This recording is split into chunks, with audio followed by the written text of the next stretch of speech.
Você já sentiu o som do silêncio absoluto? Não o silêncio de um quarto vazio, mas o silêncio de 4.000 metros de altitude, onde a única coisa viva é o seu próprio batimento cardíaco, lutando desesperadamente para não parar. A primeira coisa que eu lembro após o impacto não foi a dor, foi o branco. Um branco tão violento que cegava, como se o mundo tivesse sido apagado por uma borracha de gelo. É o frio. O frio ali não é apenas uma temperatura, é um animal. Ele te morde, ele mastiga sua pele, ele entra pelos seus poros e começa a transformar seu sangue em vidro dentro das suas veias.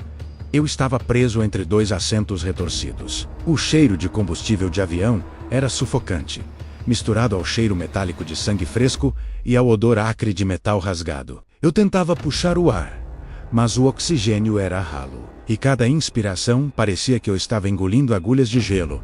Olhei para o lado e vi o Marcelo, o capitão do nosso time de rugby. O rosto dele, sempre cheio de liderança e vigor, era agora uma máscara de choque. Havia um pedaço de metal cravado na sua coxa, mas ele não gritava, ele apenas olhava para os picos nevados com olhos vazios. Tentando processar como um voo alegre para o Chile tinha se tornado uma descida direta ao inferno. Eu tentei chamar o seu nome, mas minha voz saiu, como um estalo de galho seco. Minha garganta estava tão seca que parecia cheia de areia. Marcelo. Eu sussurrei. Ele virou o rosto lentamente. Os lábios dele estavam azuis, quase pretos. Uma gota de sangue congelou no seu queixo antes mesmo de cair no chão. Eles se foram, Nando. Ele disse, metade do time, as meninas, se foram. Eu não chorei. No alto dos Andes, o seu corpo aprende rápido que não pode desperdiçar nenhum centímetro de umidade. As lágrimas congelam antes de escorrerem, e cada gota de água no seu organismo vale mais do que todo o ouro do mundo. Os primeiros 3 dias foram de uma esperança agonizante. Nós passávamos as horas olhando para o céu até nossas retinas queimarem, esperando por um ponto preto, um helicóptero, qualquer sinal de que o mundo não tinha nos esquecido. Mas o céu dos Andes é indiferente. É uma cúpula azul profunda, que te observa morrer sem mover uma única nuvem para te ajudar. A fome no começo, é uma dor aguda, um soco constante no estômago. Mas depois de 72 horas, ela muda de natureza. Ela se torna um processo químico. Você sente o seu próprio corpo começando a se alimentar de si mesmo. Seus músculos começam a minguar. Sua gordura desaparece. E a sua mente começa a pregar peças cruéis. Eu me pegava olhando para os meus sapatos de couro e me perguntando se poderia mastigá-los. Olhava para a espuma dos assentos, para as tiras de plástico das malas. Não havia nada com nutrição. Éramos 27 sobreviventes cercados por um deserto de rocha e gelo. Não havia uma planta. Não havia um inseto. Não havia nada além de nós. E os corpos daqueles que não tiveram a mesma sorte no 10º dia, conseguimos fazer um pequeno rádio de pilha funcionar. Ficamos todos em volta daquele aparelho, amontoados para aquecer uns aos outros com o pouco de calor que nos restava. O silêncio era tão pesado que eu conseguia ouvir a respiração falha de cada um dos meus amigos. A voz do locutor veio através do chiado, fria, distante, quase burocrática. Ele disse que as autoridades tinham anunciado a suspensão das buscas pelo voo 571. Disse que, após 10 dias, era impossível haver sobreviventes naquela altitude, que as buscas seriam retomadas apenas no verão. Para a recuperação dos cadáveres, o rádio desligou com um estalo seco. Naquele momento, o vento uivou mais forte lá fora, como se a montanha estivesse rindo da nossa desgraça. Ali, dentro daquela fuselagem destruída, a nossa civilização morreu. Marcelo cobriu o rosto com as mãos. Roberto Canessa, o estudante de medicina, olhou para mim. A expressão dele não era de tristeza, era de uma resolução sombria, quase animal. Ele olhou para fora, para onde os nossos amigos jaziam sob a neve, preservados pelo gelo como se estivessem apenas dormindo. Eu senti um calafrio que não vinha do vento. Era o despertar de algo primitivo. Olhei para a neve tingida pelo pôr do sol, um vermelho púrpura que parecia sangue espalhado por quilômetros. E, pela primeira vez, Eu não vi apenas amigos mortos. Eu vi a única chance de ver minha mãe novamente. Eu vi Proteína. O monstro da sobrevivência tinha acabado de acordar. E ele estava com fome. A noite em que as buscas pararam foi a noite em que o sol nunca mais nasceu para quem nós éramos. O locutor do rádio não sabia, mas quando ele desligou o microfone lá em Santiago, ele assinou a nossa sentença de morte. Ou algo muito pior. Dentro da fuselagem do avião, o ar parecia ter congelado instantaneamente. Ficamos ali, amontoados no escuro, ouvindo apenas o rangido do metal contra o gelo. Ninguém falava. O que você diz quando o mundo decide que você já é um cadáver? O que você diz quando percebe que a sua única sepultura será o estômago de um abutre ou o gelo eterno dessa montanha? A fome já não era mais uma dor. Era uma presença. Ela sentava ao nosso lado, sussurrando nos nossos ouvidos, turvando a nossa visão. Eu olhava para os meus companheiros e não via mais amigos, não via mais jogadores de rugby. Eu via esqueletos cobertos por pele pálida e lábios rachados. Roberto Canessa foi o primeiro a quebrar o silêncio. A voz dele não tinha emoção. Era fria como o vento lá fora. Ele disse que nossos corpos estavam morrendo, que as proteínas estavam acabando, e que em poucos dias o coração de cada um ali simplesmente pararia de bater por falta de combustível. Ele falou como o estudante de medicina que era, mas as palavras dele cortavam mais do que qualquer bisturi. Ele olhou para a abertura da fuselagem, para onde a neve cobria os corpos dos que não sobreviveram ao impacto. Lá fora, ele disse: "Está a nossa única chance. Está o nosso combustível." Um choque elétrico percorreu o grupo. Marcelo, nosso capitão, começou a rezar. O som do Pai Nosso sussurrado se misturava ao uivo do vento. Alguns choravam em silêncio. Outros simplesmente encaravam o nada. Houve uma discussão que durou horas, mas parecia ter durado séculos. Falamos sobre Deus, sobre pecado, sobre as nossas mães. Alguém disse que seria como a Santa Ceia, que Cristo deu seu corpo e seu sangue para que os outros vivessem. Era uma tentativa desesperada de dar um nome sagrado a algo que nos causava um horror primitivo. Eu saí da fuselagem. O frio da noite era tão intenso que parecia queimar a pele do meu rosto. A lua iluminava a neve com uma luz fantasmagórica, transformando os Andes em um deserto de prata e morte. Aproximei-me de um dos corpos. Estava perfeitamente preservado, como se o tempo tivesse parado para ele no momento do choque. Minhas mãos tremiam. E não era apenas de frio. Eu sentia uma náusea que subia da base do meu estômago até a garganta. Roberto estava atrás de mim. Ele segurava um pedaço de vidro quebrado, um estilhaço da janela do avião. Ele não disse nada, apenas me entregou o vidro.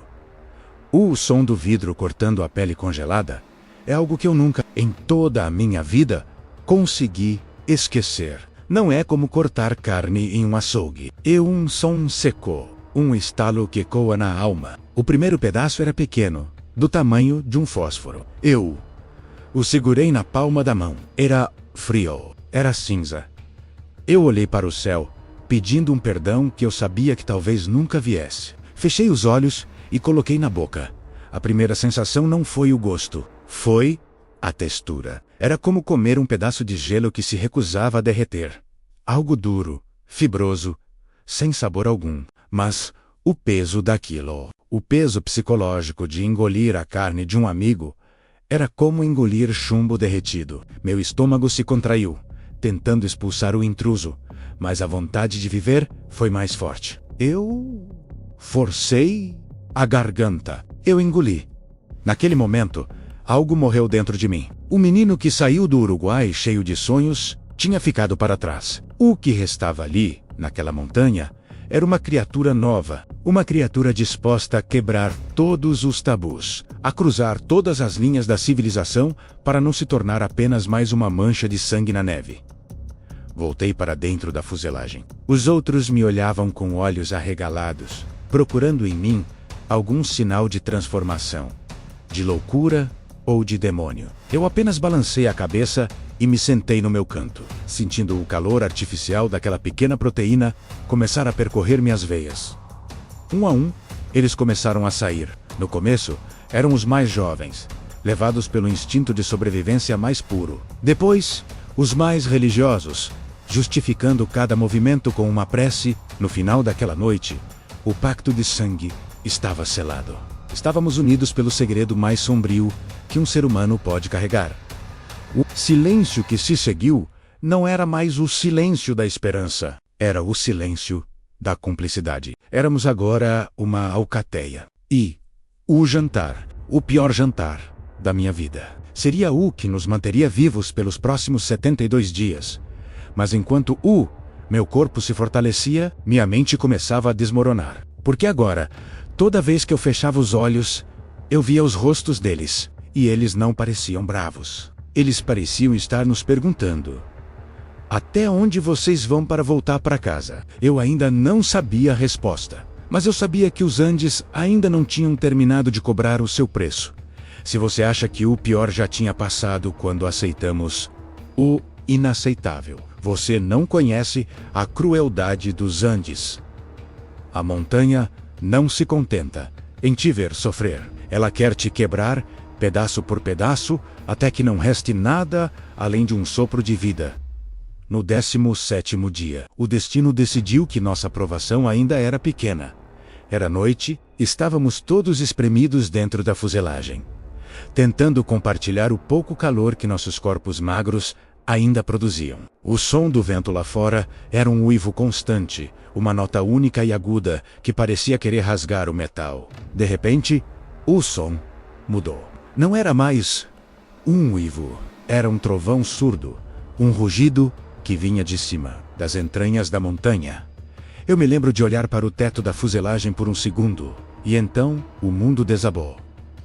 Não houve tempo para gritar. Uma parede de neve branca e pesada invadiu o avião, quebrando as janelas, entupindo a entrada, soterrando tudo o que encontrava pela frente. Em um piscar de olhos, eu estava em uma tumba. A neve entrou pela minha boca, pelo meu nariz. O peso era insuportável. Era como se um gigante tivesse colocado o pé sobre o meu peito e estivesse forçando todo o ar para fora dos meus pulmões.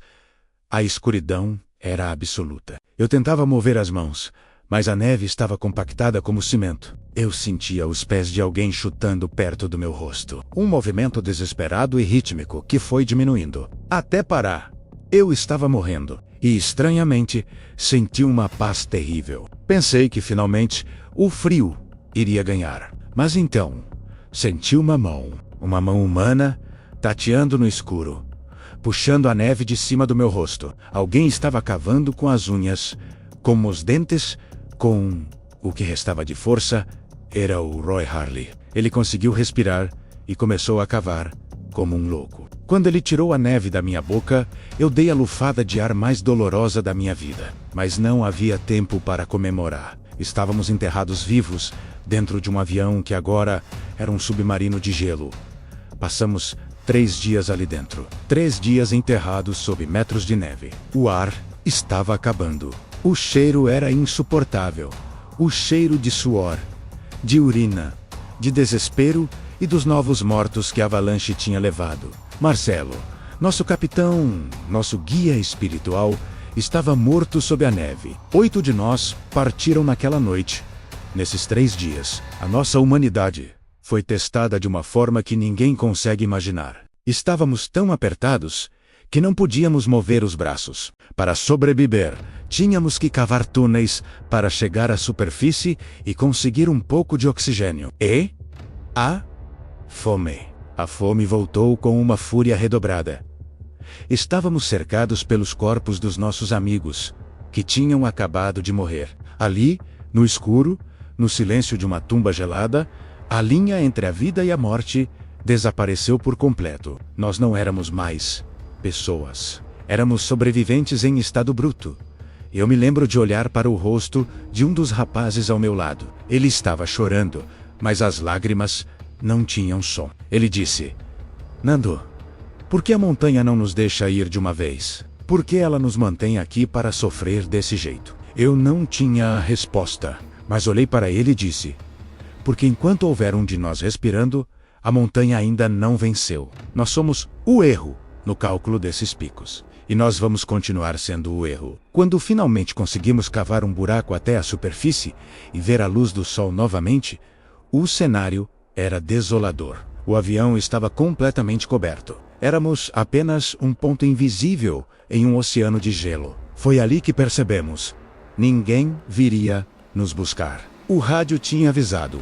A avalanche tinha confirmado. Se quiséssemos sair dali, teríamos que caminhar.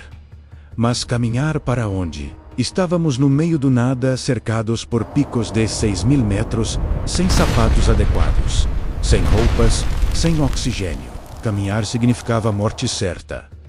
Mas ficar significava esperar a próxima avalanche. Roberto Canessa olhou para os picos a oeste. Ele tinha os olhos vermelhos, a pele queimada pelo sol e pelo frio. Mas havia uma faísca de loucura, ou de santidade neles. Ele disse: eu prefiro morrer caminhando em direção ao sol do que morrer aqui esperando ser soterrado de novo. Eu concordei. Naquele momento, o medo da morte foi substituído por um ódio profundo pela montanha. Um ódio que nos deu uma força sobrenatural. Nós começamos a nos preparar. Costuramos sacos de dormir com o isolamento térmico dos cabos do avião. Selecionamos os mais fortes e sabíamos que, para aquela jornada, precisaríamos de muito combustível. A despedida dos que ficavam foi o momento mais triste daquela jornada. Eles nos olhavam como se estivéssemos indo para o sacrifício. E, de certa forma, estávamos. Mas quando eu dei o primeiro passo na neve fofa, subindo a encosta em direção ao desconhecido, eu não olhei para trás. Eu só conseguia pensar em uma coisa: o gosto do cobre na boca, o cheiro da morte nas roupas e a promessa de que, se eu visse uma única flor de novo, eu nunca mais deixaria de sorrir. Você já sentiu o som do silêncio absoluto? Não o silêncio de um quarto vazio, mas o silêncio de 4.000 metros de altitude, onde a única coisa viva é o seu próprio batimento cardíaco, lutando desesperadamente para não parar. A primeira coisa que eu lembro após o impacto não foi a dor, foi o branco. Um branco tão violento que cegava, como se o mundo tivesse sido apagado por uma borracha de gelo. E o frio. O frio ali não é apenas uma temperatura, é um animal. Ele te morde, ele mastiga sua pele, ele entra pelos seus poros e começa a transformar seu sangue em vidro dentro das suas veias. Eu estava preso entre dois assentos retorcidos. O cheiro de combustível de avião era sufocante, misturado ao cheiro metálico de sangue fresco e ao odor acre de metal rasgado. Eu tentava puxar o ar, mas o oxigênio era ralo, e cada inspiração parecia que eu estava engolindo agulhas de gelo. Olhei para o lado e vi o Marcelo, o capitão do nosso time de rugby. O rosto dele, sempre cheio de liderança e vigor, era agora uma máscara de choque. Havia um pedaço de metal cravado na sua coxa, mas ele não gritava. Ele apenas olhava para os picos nevados, com olhos vazios, tentando processar como um voo alegre para Ushuaia tinha se tornado uma descida direta ao inferno. Eu tentei chamar o seu nome, mas minha voz saiu como um estalo de galho seco. Minha garganta estava tão seca que parecia cheia de areia. Marcelo. Eu sussurrei. Ele virou o rosto lentamente. Os lábios dele estavam azuis, quase pretos. Uma gota de sangue congelou no seu queixo antes mesmo de cair no chão. Eles se foram. Nando, ele disse. Metade do time, as meninas, se foram. Eu não chorei. No alto dos Andes, o seu corpo aprende rápido que não pode desperdiçar nenhum centímetro de umidade. As lágrimas congelam antes de escorrerem. E cada gota de água no seu organismo vale mais do que todo o ouro do mundo. Os primeiros 3 dias foram de uma esperança agonizante. Nós passávamos as horas olhando para o céu até nossas retinas queimarem, esperando por um ponto preto, um helicóptero, qualquer sinal de que o mundo não tinha nos esquecido. Mas o céu dos Andes é indiferente. É uma cúpula azul profunda que te observa morrer sem mover uma única nuvem para te ajudar. A fome no começo é uma dor aguda, um soco constante no estômago. Mas depois de 72 horas, ela muda de natureza. Ela se torna um processo químico. Você sente o seu próprio corpo começando a se alimentar de si mesmo. Seus músculos começam a minguar. Sua gordura desaparece. E a sua mente começa a pregar peças cruéis.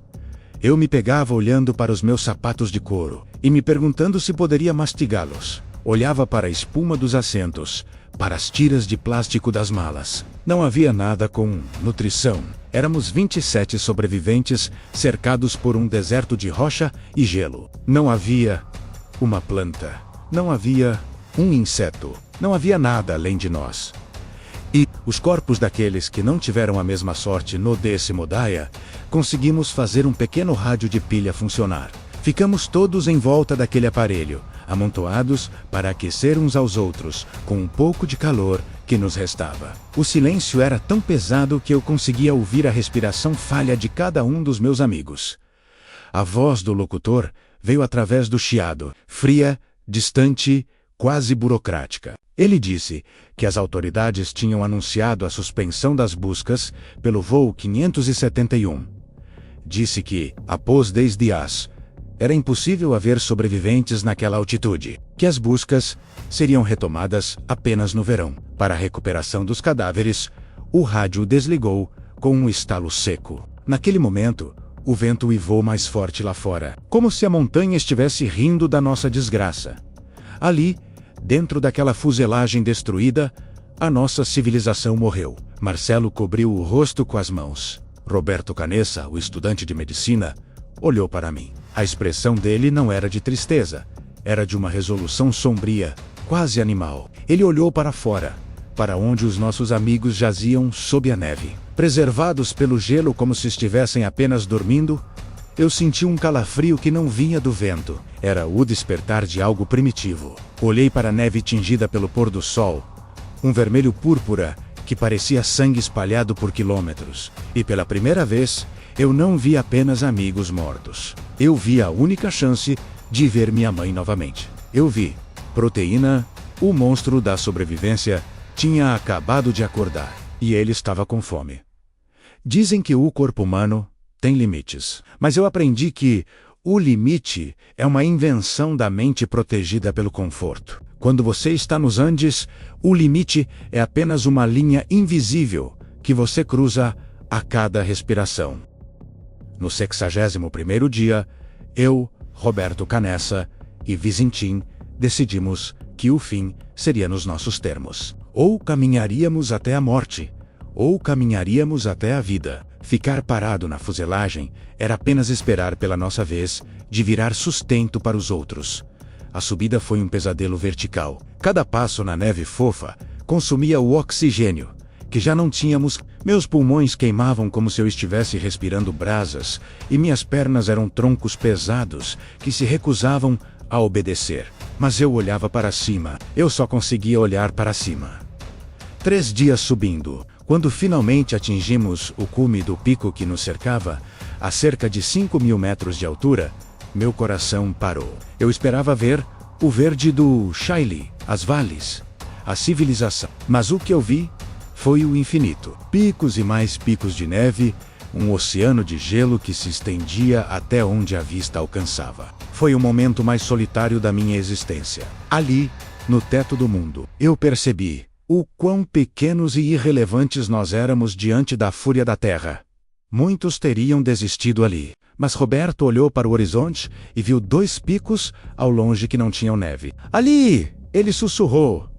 Ali é o fim do gelo. Vizintim voltou para avisar os outros e nos dar mais rações de sobrevivência. Eu e Roberto seguimos sozinhos, 2 esqueletos caminhando sobre as nuvens.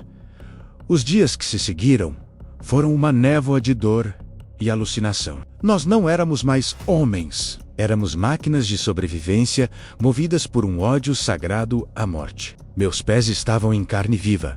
Meus lábios sangravam. E minha mente começava a ver pessoas caminhando ao meu lado que não estavam lá. Mas então, no 9º dia de caminhada, o ar mudou. Eu nunca vou esquecer. O cheiro. Não era mais o cheiro estéril do gelo ou o odor metálico da morte. Era um cheiro úmido, doce, terroso. Era o cheiro de grama. Era o cheiro de vida.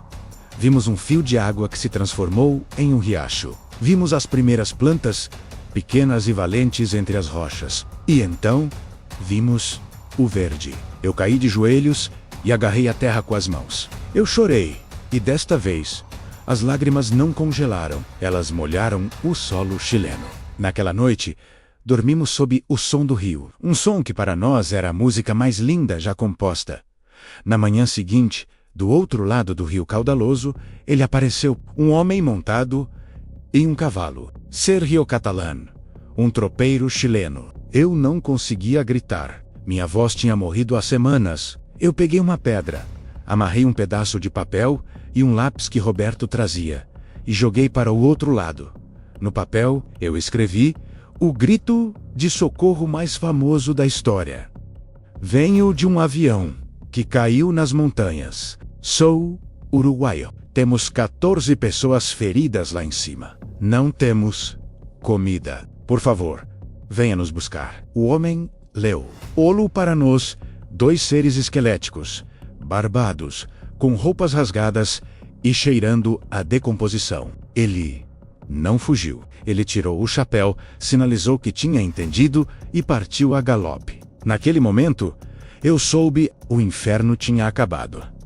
O resgate foi um caos de alegria e horror. Quando os helicópteros sobrevoaram a fuselagem para buscar os outros 14, os pilotos não conseguiam acreditar no que viam. Como aqueles homens estavam vivos. Mas quando os sobreviventes foram resgatados, o mundo começou a fazer a pergunta que nos perseguiria para sempre. Como vocês sobreviveram sem comida? A verdade saiu como uma avalanche. O mundo se chocou. A igreja se manifestou. As famílias dos que se foram tiveram que processar que seus entes queridos tinham se tornado o altar da nossa sobrevivência. Mas ali, no hospital, quando eu abracei meu pai, eu entendi uma coisa que nenhum julgamento moral pode apagar. Nós não fizemos o que fizemos por maldade. Fizemos por amor. Amor à vida, amor às nossas famílias, amor uns aos outros. Aqueles que morreram não foram apenas vítimas. Eles foram os heróis que, através de seus corpos, nos deram o sopro necessário para caminhar. Eles vivem em cada batimento do meu coração. Hoje, quando fecho os olhos, eu ainda sinto o frio dos Andes. Eu ainda sinto o gosto do cobre na boca. Eu ainda ouço o uivo do vento. Mas eu também sinto o cheiro daquela grama úmida no Chile. Sobreviver não é apenas continuar respirando. É carregar o peso dos que ficaram para trás, com honra. Eu sou Nando Parrado. Eu sou um dos 16 que voltaram do gelo. E se você me perguntar se o ser humano é capaz de suportar o insuportável, eu lhe direi: quando não resta nada, quando a esperança morre e o mundo te esquece, o que sobra é a vontade de ver o sol mais uma vez. E essa vontade é mais forte que qualquer montanha. O milagre dos Andes não foi a sobrevivência física, foi a capacidade de seres humanos comuns encontrarem luz na escuridão mais profunda da alma. Nós fomos ao inferno, olhamos nos olhos do demônio e decidimos que, custasse o que custasse, nós voltaríamos para casa. E nós voltamos, levando conosco uma verdade que ninguém mais conhece. A vida é um banquete sagrado, e às vezes o preço para se sentar à mesa é mais alto do que o mundo pode imaginar.